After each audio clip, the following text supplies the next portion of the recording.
Hello மக்களே, எல்லாரும் எப்படி இருக்கீங்க? நல்லா இருக்கீங்களா? ஸோ இன்றைக்கி நம்ம என்ன வீடியோ பார்க்க போகிறோன்னா 7 மாத குழந்தைக்கான சத்து மாவு ரெசிபி தான் நம்ம பார்க்க போகிறோம். நம்ம பாப்பாவுக்கு வந்து 7+ மந்த் கம்ப்ளீட் ஆயிடுச்சு. ஸோ அவளுக்கு வந்து அவள் பேர் வந்து தாஹிரா. அவளுக்கு வந்து நம்ம வீட்டிலேயே வந்து நான் என்னென்ன இன்க்ரீடியன்ட்ஸ் யூஸ் பண்ணி மாவு அரைக்கிறேன்றது தான் இந்த விலாகில் பார்க்க போகிறோம். இதை வந்து மறக்காமல் ஸ்கிப் பண்ணாமல் பாருங்கள். அப்போ தான் உங்களுக்கு எல்லாமே நான் என்ன டீட்டெயில்ஸ் சொல்கிறேன் எல்லாமே புரியும். ரொம்ப ஈஸியும் கூட, வீட்லேயே பண்ணுறது தான். ஸோ வாங்க இந்த வீடியோ ஃபுல்லாக பார்க்கலாம். ஒரு பாத்திரத்தில் வந்து ஒரு டம்ளர் வந்து ஒரு சின்ன டம்ளர் வந்து திணை எடுத்துக்கோங்க. அதே கிளாஸில் அதே அளவு வந்து சாமை எடுத்துக்கோங்க. அதே கிளாஸில் திருப்பி அதே அளவு வந்து மாப்பிள்ளை சம்பா எடுத்துக்கோங்க. ஒரு பெரிய கிளாஸில் வந்து கேழ்வரகு எடுத்துக்கோங்க. ஏன்னா கேழ்வரகுல இல்லாத சத்தே இல்லை. ஸோ 6 மந்த்லேயே வந்து அந்த ராகி கஞ்சி கொடுக்குறாங்க. ஸோ இது நிறைய எடுத்துக்கோங்க. இது எல்லாமே நல்லா வாஷ் பண்ணி ஒரு அழுக்கு கூட இல்லாமல் கையை வச்சு நல்லா பிசைஞ்சு எடுத்துக்கோங்க. அப்போ தான் வந்து அதில் இருக்க அழுக்கு எல்லாமே வரும். இங்கே இப்போ 2-3 தடவை நல்லா தண்ணியில் வந்து நல்லா வாஷ் பண்ணுங்கள்.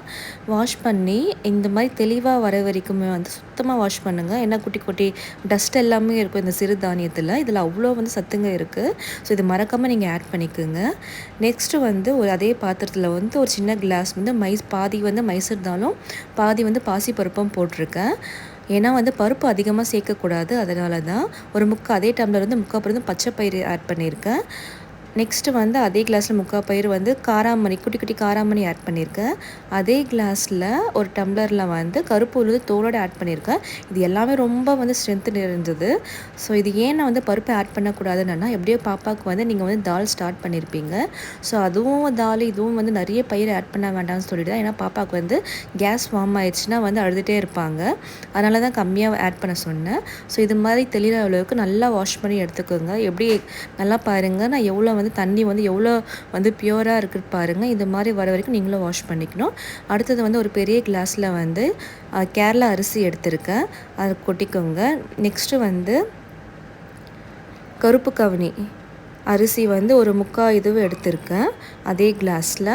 நெக்ஸ்ட்டு வந்து கொண்டக்கடலையும் வந்து சின்ன கிளாஸில் வந்து முக்கால் இதுவும் எடுத்திருக்கேன்.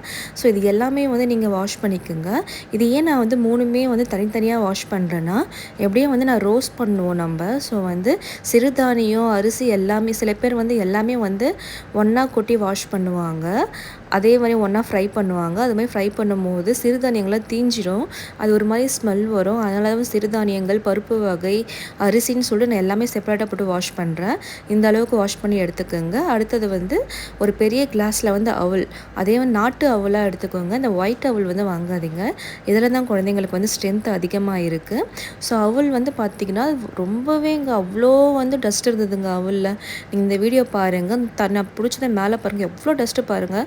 அவல் வந்து ரொம்பவே ஊற வைக்கக்கூடாது. அதனால் நான் உங்கள் வீடியோக்காக நான் வந்து ஃபோல்ட் பண்ணியிருந்தேன். ஸோ டக்குன்னு வாஷ் பண்ணி எடுத்துடணும், இல்லைன்னா வந்து சீக்கிரமாக காயாது. இந்த அளவுக்கு தெளிவாக வர வரைக்கும் அவல் நல்லா வாஷ் பண்ணிக்கோங்க. எல்லாமே வந்து நான் இந்த ஸ்ட்ரைனர் வச்சு தாங்க ஸ்ட்ரைன் பண்ணேன். இந்த வீடியோ நான் காமிக்க மறந்துட்டேன். ஸோ இதை யூஸ் பண்ணி தான் ஸ்ட்ரைன் பண்ணேன். ஸோ இதை யூஸ் பண்ணி ஸ்ட்ரைன் பண்ணிக்கோங்க. நெக்ஸ்ட்டு வந்து வேர்க்கடலை, வறுத்த வேர்க்கடலை வாங்காதீங்க, பச்சை வேர்க்கடலை வாங்குங்க. அதையும் கழுவி ஆட் பண்ணிக்கோங்க. அடுத்ததாக வந்து சன்னில் வந்து மேலே மொட்டை மாடியில் போயிட்டு இது மாதிரி வந்து தாம்பூலத்தட்டில் வந்து தனித்தனியாக நான் வாஷ் பண்ணி வச்சுருக்கதை வந்து எல்லாமே கொட்டி வந்து சன் ட்ரை பண்ணாங்க. ஸோ நல்லாவே நீங்கள் வந்து ஒரு 2-3 டேஸ் வந்து சன் ட்ரை பண்ணுங்கள். நம்ம நேரமோ என்னென்னு தெரிலங்க, ஆடி மாதமா செம்ம காற்றுங்க, வெயிலும் அடிக்குது, காற்று அவ்வளோ காற்று அடிக்குதுங்க. இதுக்கு நம்ம நல்லா டஸ்ட் எல்லாம் வரப்போகுது சொல்லிட்டு ஒரு காட்டன் புடவை வந்து அது மேலே போட்டுட்டு சுற்றி கல் வச்சு செக்யூர் பண்ணிட்டாங்க. இப்போ வந்து டஸ்ட்டு வராது. நமக்கு உள்ளே இருக்க இன்க்ரீடியன்ஸும் நல்லா காஞ்சிடுங்க அந்த வெயிலையே. நெக்ஸ்ட்டு வந்து அலுமினி பேனில் வந்து எல்லாமே கொட்டி வந்து நான் ஃப்ரை பண்ணுறேங்க. இந்த ஃப்ரை பண்ணுறதுனால பாப்பாவுக்கு வந்து சீக்கிரமாக வந்து குக் பண்ணும்போது சீக்கிரமாக வெந்துடும். நான் ஆல்ரெடி தனித்தனியாக கொட்டி நான் வந்து ஃப்ரை பண்ணி வச்சுக்கிட்டேன். தீயவே கூடாதுங்க. பேன் வந்து ரொம்ப சிம்மில் வச்சு தாங்க இது பண்ணோம். அந்த கிளிப்பெல்லாம் நான் ஆட் பண்ண மறந்துட்டேங்க. அதை கிளிப் நான் எடுத்தேன், பட் ஆனால் அது வந்து எனக்கு ஆட் ஆகலை. ஸோ நெக்ஸ்ட்டு வந்து அவலும் வந்து நீங்கள் அதே மாதிரி வந்து மீடியம் ஃப்ளேம்லேயே வச்சு நல்லா வந்து ஃப்ரை பண்ணிக்கோங்க. அது வந்து சுருண்டுற அளவுக்கு வந்து நல்லா ஃப்ரை பண்ணி எடுத்துக்கோங்க.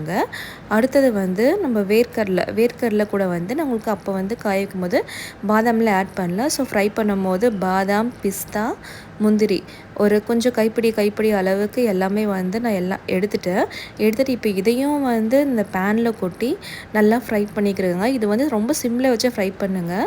ஏன்னா வந்து பிஸ்தா தோலும் வந்து வேர்க்கடலை தோலை வந்து ஈஸியாக வந்து நம்மளுக்கு வந்து தீஞ்சிடும். பட் பாதாம்லாம் வந்து ஃப்ரை ஆகாது. அதனால் ரொம்ப மீடியம் ஃப்ளேம்லேயே வச்சு பொறுமையாக வந்து ஃப்ரை பண்ணுங்கள். நல்லா ரொம்ப உங்களுக்கு கலர் மாறுது தெரியும்.